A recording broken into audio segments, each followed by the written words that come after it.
Pemerintah tak tinggal diam dalam merespons hebohnya beras oplosan yang beredar di pasaran. Menteri Koordinator Bidang Pangan Zulkifli Hasan bilang kejadian ini harus ditindak tegas.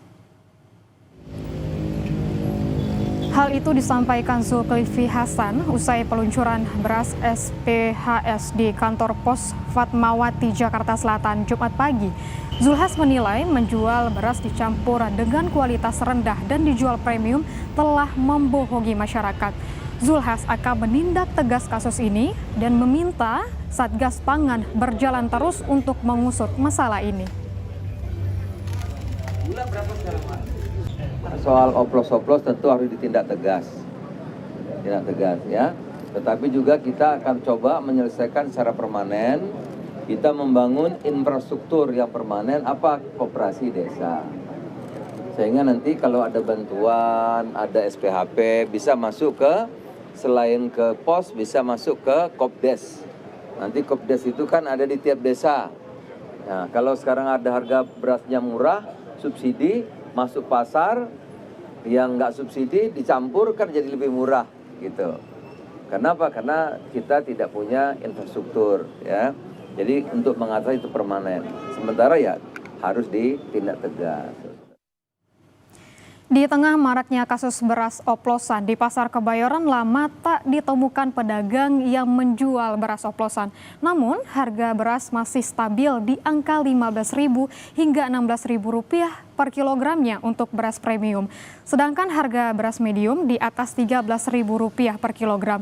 Isu beras oplosan yang beredar di masyarakat tak memengaruhi penjualan beras di Pasar Kebayoran Lama.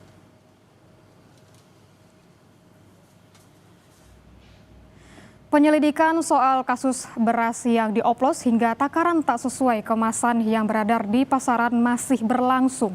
Kapolri Jenderal Listio Sigit Prabowo bilang Polri akan memeriksa 25 produsen yang distributor yang diduga mengoplos beras premium. Pemeriksaan dilakukan dengan koordinasi bersama Kementerian Pertanian.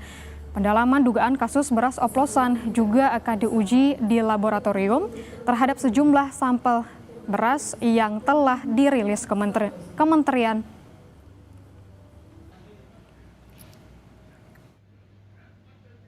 Sampai dengan hari ini rencana kita akan melakukan pemeriksaan terhadap 25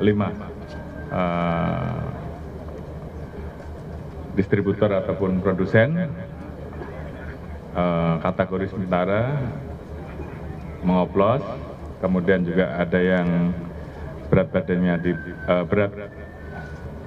di bawah ketentuan, tidak sesuai dengan yang ada di dalam list di kemasan, dan juga kita bekerja sama dengan Kementan untuk melakukan pengecekan lab terhadap mereka. Progres masih berlangsung.